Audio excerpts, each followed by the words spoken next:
All right, and welcome to another segment of Modular Wild.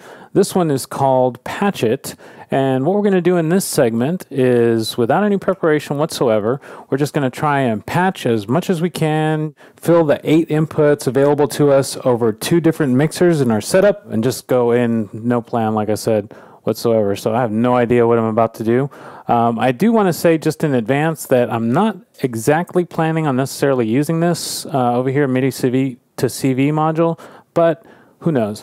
But what I do know is I want to go in for about maybe 5-10 minutes, do some patching, get all the inputs on my 2 mixers filled, and once I get a nice sound going and I really like it, I'm going to take it from there and then maybe tweak some of the little nuances of the patch. I'm going to start out with an idea. Let's go ahead and start the clock right now, and I'm going to go ahead and start with an idea I had, maybe getting a cool frequency modulation sound. So for that, I'm going to go to my bottom section over here, taking the bottom row of my A155 over here, and I'm going to take the post out and go into here, right there into my CV input. So I'm primarily going to be using notes for that, but I am going to be patching frequency modulation into some of these steps over here. So I'm going to take my outputs from here. Oh, and by the way, as we're flying along here, there's going to be 2 sources of audio that you'll be seeing in your different, you'll be hearing here. One is going to be in our mixer down here in the bottom section, and the other, if we go up to the top here, in our top section, our audio is going to be piped into this mixer up here at the top. So that's going to be where I'm going to be feeding audio as we go forward. So let's just keep on going and see what happens. So I'm taking a square wave, and I'm going to be going into my filter over here, my low pass gate, audio input. That's my first patch. And then I'm going to take, let's see, audio out of that. I'm just going to start with this and then go right there into my input 1. I don't have any signal yet, but that's expected because I don't have anything triggering my gate over here. So I'm going to take one of my trigger outputs from my A155, probably trigger row 1. Let's take that and just use that as a starting point. Okay, so there we go. That's our first measure of sound there. So now I'm going to take and patch some frequency modulated sounds. So I got 3 more cables coming up. I'm going to be taking from my second A110, and I'm going to be patching a square wave into step number 4 right there. And then I'm going to be taking, let's see, a saw wave here and going into step 7. Let me change the octave of this. There we go. And let me actually do something about my triggers here, because I just want to hear.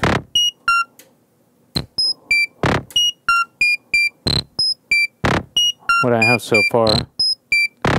Okay, I like that. Now I'm going to take some of my digital random noise over here as well on my A117. I'm going to patch that into step 1.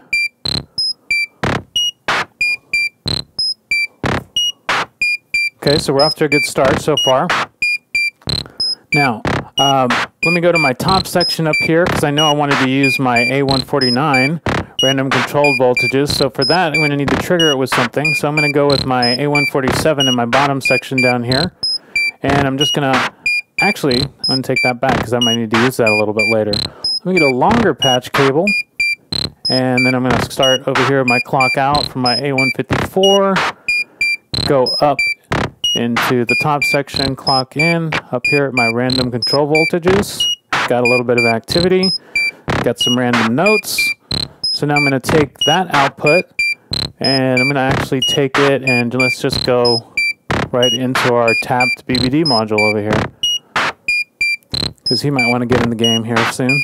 So now let me get a cable, and let's go out from our BBD and go into our mixer up here in the top section and see what we got so far. Not hearing a lot of signal yet. I might want to input something. There's my clock noise, so I know something's there.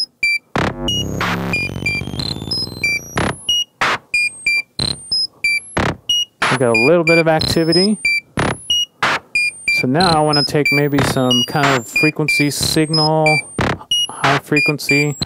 Let's take our A145, maybe let's take this waveform, go right into our BBD, audio in.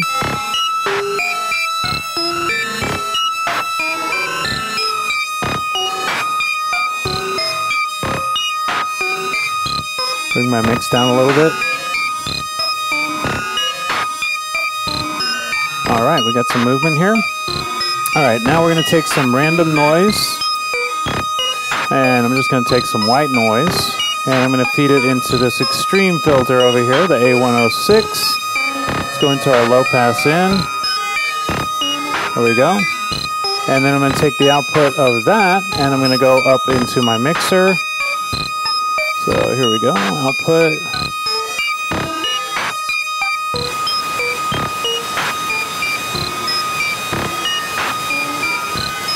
All right, so we got a little bit of movement here. And then I'm going to take actually my output from the bottom section of my A155, and I'm going to go into my pre-out and patch it right into there.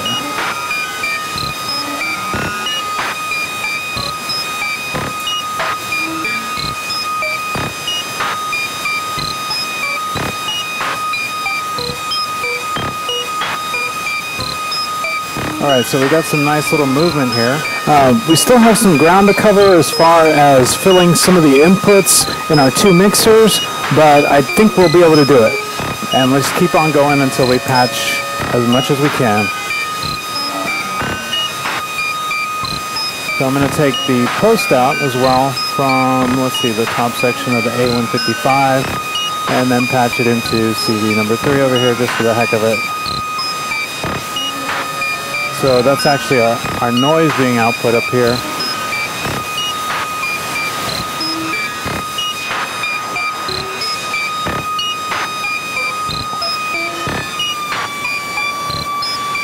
I can change, well, my noise content's not going to change there, but I can change my rate, level of my noise going out. And maybe try a little bit of cross modulation, going down to my A110s.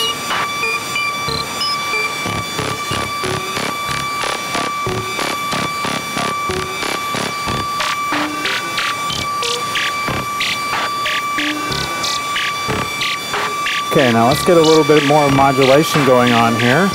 Take the output of our A147, sign out. And let's go into something. Let's go up to the A188-2, right up there. Let's slow down the frequency of that. Check where my output is there, number 4.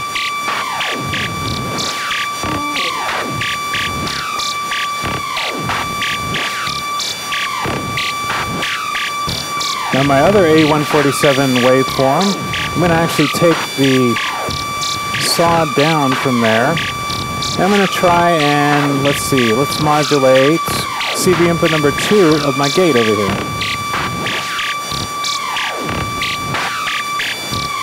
Okay, let's get some more audio in mixer number 2 because that mixer down there is feeling a little bit lonely. So I'm going to actually take the output from my sine wave right here, patch into my VCA. There we go. And then I'm going to take my saw from over here, my first 110, then the audio number 2. Then I'm going to take my output from there and go over here into input number 3. Now I need something to trigger that, so I'm going to probably take, let's see, row number 2 here, the trigger 2. I'm going to go into, let's see, my envelope. I'm going to take the output of my envelope, go into my VCA.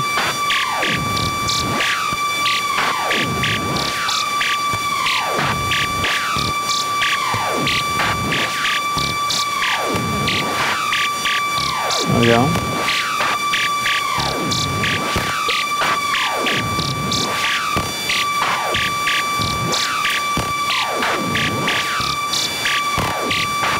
There we go, we got a nice little movement going on there.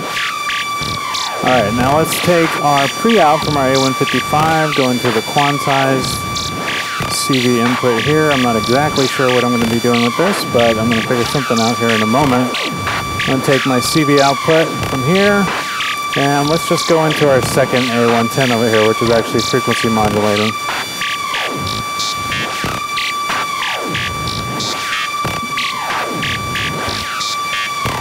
There we go. We got a nice little signal going on there. Now my A145 up here at the top is actually in my high frequency, but I think I could actually do something a little bit special with that. Let's see, what can I do with that? Let's take this waveform, reverse saw, go into our ring mod up here. There we go. And I'm going to actually take output number 1 over here of this, and let's actually ring mod that. There we go. And then let's take the output of our top ring mod and then go into the input up here.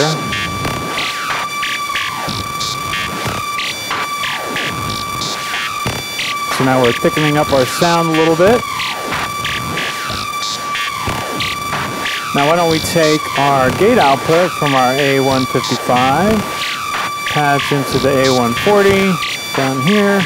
So we have something being triggered down there. And let's see, what can we do with our envelope?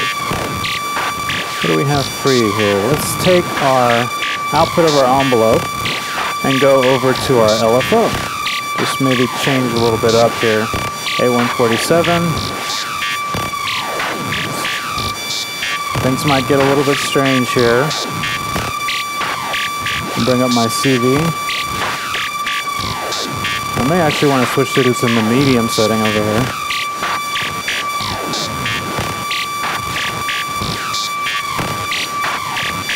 Okay, we're getting some fairly interesting results, I think.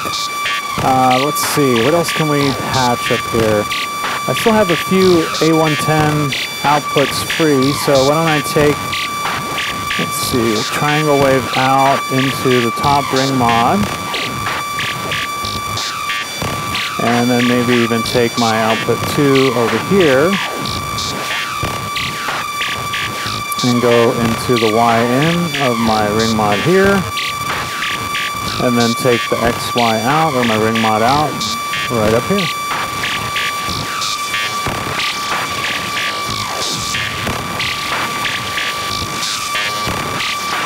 Now we still have 2 outputs down, or 2 inputs, I'm sorry, down in the bottom that we have not utilized yet. So let's see if we can't find something to put into those up there. Why don't we do... We have a sine wave down here. That might give us something. Let's take our sine wave out.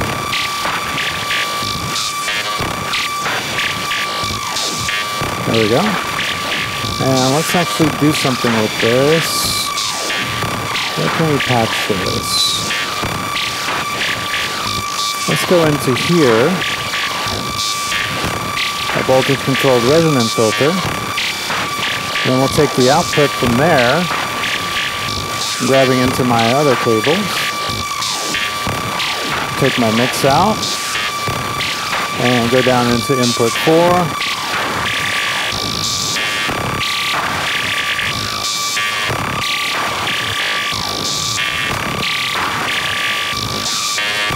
Alright, so we have some fairly interesting results going on, and we only have 1 input left that we need to fill.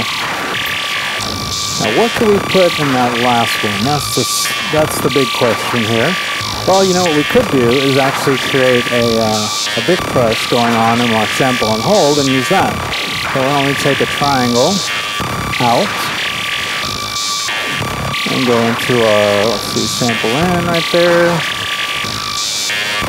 And let's get another waveform. Let's see. I don't know if we necessarily have to use that one, but I'll mold my tapped BBD and go into there. So now that I'm patching 2 audio rate signals, should get a fairly decent bit crush effect going into input 2 down here.